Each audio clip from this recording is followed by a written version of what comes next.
का हमारे लिए।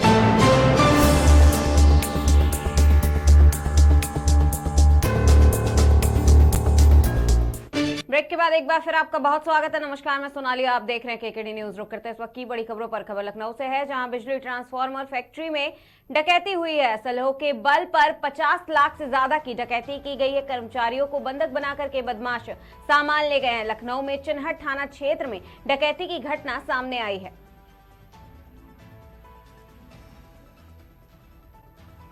थाना चिन्हट की चौकी अपट्रॉन में 26-27 जनवरी की रात में ये घटना हुई। इसके क्रम में यहाँ फैक्ट्री मालिक बालाजी ट्रांसफार्मर्स के फैक्ट्री मालिक संजय अग्रवाल ने तहरीर दी थाने पर।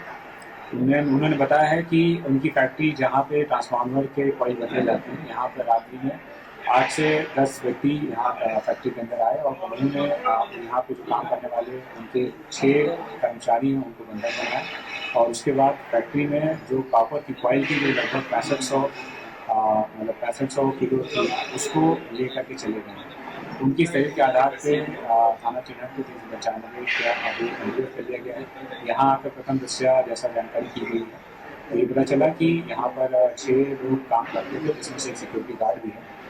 इन्होंने एक बार में 4 से 6 आदमी देखे हैं जिन्होंने इन सबको बंधक बनाया और इनके पास सरिया जैसी कोई चीज़ थी, असलहे जैसी कोई बात की अभी तक पुष्टि नहीं हो पाई। लेकिन फिर भी हम लोग आसपास के सभी कैमरास को देख रहे हैं और यहाँ पर वीडियोस भी दिया गया। हमारे सर्विलांस टीवी और हमारे CCTV देखने वाली टीवी, इस तरीके से कुल 5 टीम हमने गठित की जो इस पूरे घटनाक्रम पर की जानकारी कर रही है। शीघ्र इस पूरी घटना का खुलासा किया जाएगा और जो भी अभियुक्त हैं उनको जेल में। थाना चिन्हट की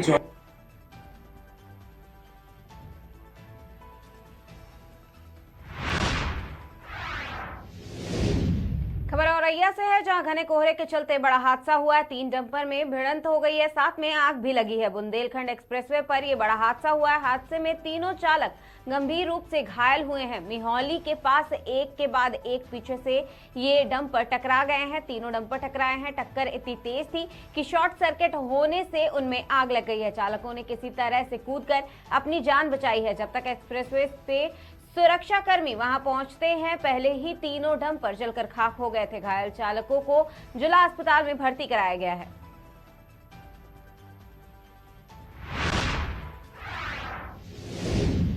खबर मथुरा से है, जहां ग्राम बिलंदपुर में एक 3 वर्षीय बालिका की अज्ञात व्यक्ति द्वारा गला काटकर हत्या कर देने के संबंध में त्वरित कार्रवाई करते हुए घटना का सफल अनावरण कर विवेचना के मध्य उपलब्ध साक्ष्य और तथ्यों के आधार पर अभियुक्त अरुण पुत्र बबलू को ग्राम भद्रवन मदन होटल के पास से गिरफ्तार किया गया। गिरफ्तार अभियुक्त अरुण उपरोक्त के विरुद्ध विधिक कार्रवाई करते हुए माननीय न्यायालय में पेश किया जाएगा। थाना माठ क्षेत्र के बिलंदपुर गांव में दिनांक 25 जनवरी को आफ्टरनून में एक सूचना मिली थी, जिसमें 3 साल की मासूम बच्ची की गला रेतकर हत्या किए जाने की बात सामने आई थी। तत्काल घटनास्थल पर मेरे एडिशनल एसपी, सीओ और SHO के द्वारा तुरंत मौके पर पहुंचा गया और इसमें मृतका के पिता की तहरीर पर अज्ञात के विरुद्ध हत्या का अभियोग पंजीकृत हुआ। घटना के अनावरण के लिए हमारी 4 टीमें तत्काल लग गई, जिसमें हमारी SOG सर्विलांस की टीमें, थाने की टीमें और सर्किल के दूसरे ऑफिसर्स की टीमें लगा दी गई। इस घटना का सफल अनावरण हुआ, अभियुक्त को गिरफ्तार किया गया और उसको जेल भेजा जा रहा है। उल्लेखनीय है कि इसमें अभियुक्त मृतका के सगे ताऊ का लड़का, मतलब उसका चचेरा भाई है, जो कि ये लोग एक ही साथ रहते हैं, एक ही परिसर में रहते हैं। और घटना के पीछे के मोटिव के बारे में जब जानकारी की गई तो ये पता चला कि पूर्व में जो अभियुक्त है उसने कई बार घर में चोरी की थी, इंक्लूडिंग जो मृतका की मां का मंगलसूत्र और अंगूठी भी उसने पिछली धनतेरस के दिन चोरी किया था। उसको लेके मृतका के पिता ने इसको 1-2 बार डांटा और इसकी पिटाई भी की थी। तब से ये फिराक में था कि किस तरह से मैं इसका बदला लूं। और 7 दिन पहले मृतका का पिता मजदूरी करने के लिए बाहर चला गया था और 25 तारीख को मृतका की मां ने इसको ये कहा था कि चलो छोटे बच्चे को दवा दिला ले आए। और उसी बीच में ये बच्ची रोने लगी, उठ गई थी, नींद में थी, रोने लगी। तो इसने कहा कि आप चलो मैं इसको सुला के आता हूँ। और जब मृतका की माँ भी चली गई, घर में कोई नहीं था, बाकी जो परिजन थे वो घर के बाहर पीछे जो बैठका था वहाँ पर थे। इसने उस समय का फायदा उठा के घर में पड़े चाकू से उस मासूम बच्ची की गला रेत कर हत्या कर दी। और उसके बाद वो डॉक्टर के यहाँ पहुँच गया, जहाँ उसकी चाची अपने छोटे बच्चे को लेके गई थी, और पूरे घटना पे कवर करने की कोशिश की कि कोई अज्ञात व्यक्ति इस बीच में आया और पता नहीं किस रंजिश के कारण इस मासूम बच्ची की हत्या कर दी। इसमें परिवार में ही सगे ताऊ के लड़के द्वारा इस तरह की निस्संस और दुस्साहसिक घटना की गई है। गिरफ्तार करके जेल भेजा जा रहा है। शीघ्र ही विवेचनात्मक कार्रवाई कंप्लीट कराते हुए, जिसमें माननीय न्यायालय में प्रभावी पैरवी करके कठोरतम सजा दिलाने का पुलिस इसमें पूरा प्रयास करेगी। थाना माठ क्षेत्र के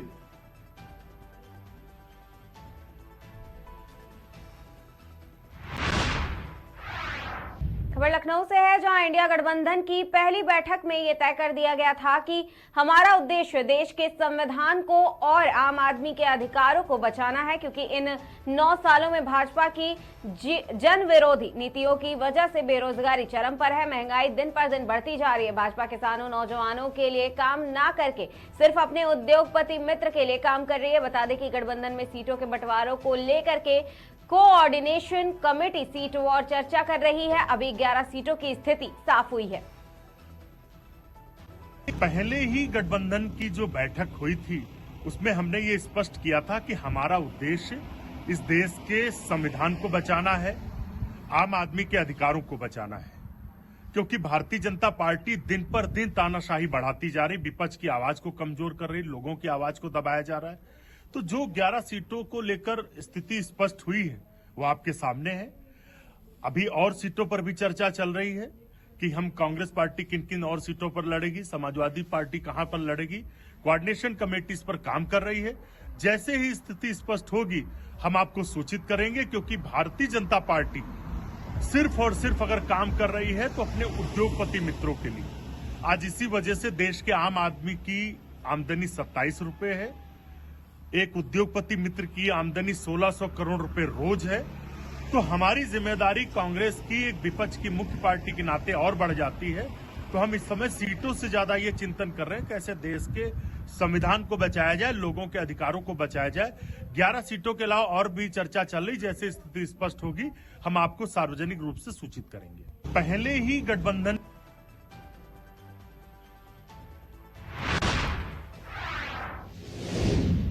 खबर लखनऊ से है, जहां गांव चलो अभियान की तैयारी को लेकर के बैठक की गई है। भाजपा प्रदेश अध्यक्ष भूपेंद्र चौधरी की अध्यक्षता में बैठक की गई है। कार्यक्रम में राष्ट्रीय महामंत्री, राष्ट्रीय सह महामंत्री, प्रदेश महामंत्री उपस्थित रहे। गांव चलो अभियान बैठक में जिला अध्यक्ष, जिला प्रभारी, जिला संयोजक भी मौजूद रहे। वोटरों को जोड़ने के लिए गांव चलो अभियान की तैयारी तेज हो गई है। भाजपा का गांव चलो अभियान को लेकर के बड़ी बैठक का आयोजन भी किया गया।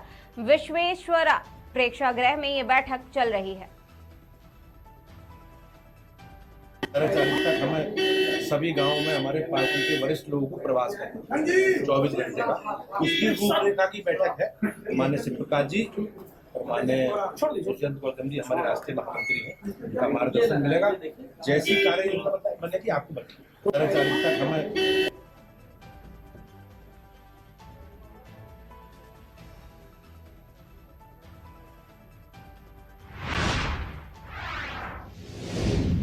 खबर अनूप शहर से है, जहां कांग्रेस के नेताओं ने भारत जोड़ो यात्रा निकाली है। राहुल गांधी के मणिपुर यात्रा के संबंध में कांग्रेसियों ने अनूप शहर में भारत जोड़ो यात्रा निकाली। उत्तर कांग्रेस कार्यालय से मुख्य बाजार होते हुए सरकारी अस्पताल में समाप्त कांग्रेस नेताओं ने एसडीएम महोदय को ज्ञापन भी सौंपा है, जिसमें मुख्य अतिथि अमरीश गौतम, पूर्व डिप्टी स्प्रिंग दिल्ली शामिल रहे हैं।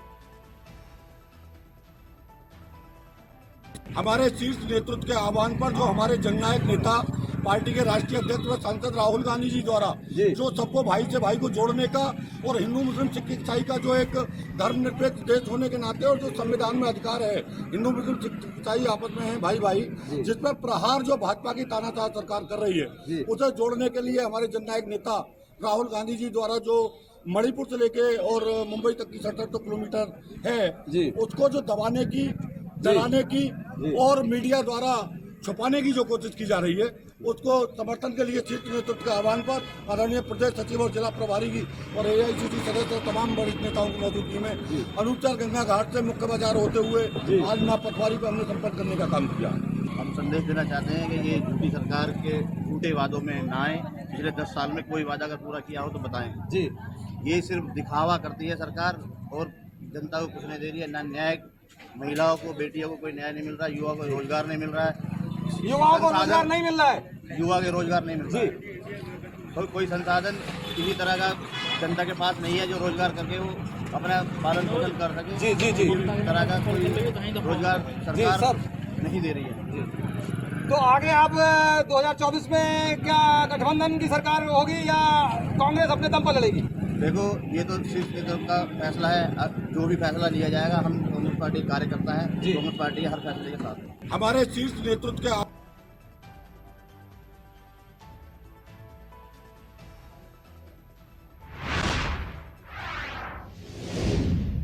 खबर बदायूं से है, जहां भारतीय किसान यूनियन टिकैत के पदाधिकारी एवं कार्यकर्ताओं ने विभिन्न समस्याओं को लेकर के तहसील परिसर में धरना प्रदर्शन किया है। बता दें कि तहसीलदार को ज्ञापन भी सौंपा गया है, जहां ज्ञापन में कहा गया है कि पशुओं से किसानों की फसलें बर्बाद हो रही हैं। वहीं गौशाला नाम मात्र के लिए ही बनाई गई है, जिसमें पुलिस विभाग द्वारा चेकिंग के नाम पर रोजाना जनता का उत्पीड़न किया जाता है। वहीं गायों के किसान काफी परेशान हैं और रातों रात जागकर अपनी फसलों की रखवाली करते हैं।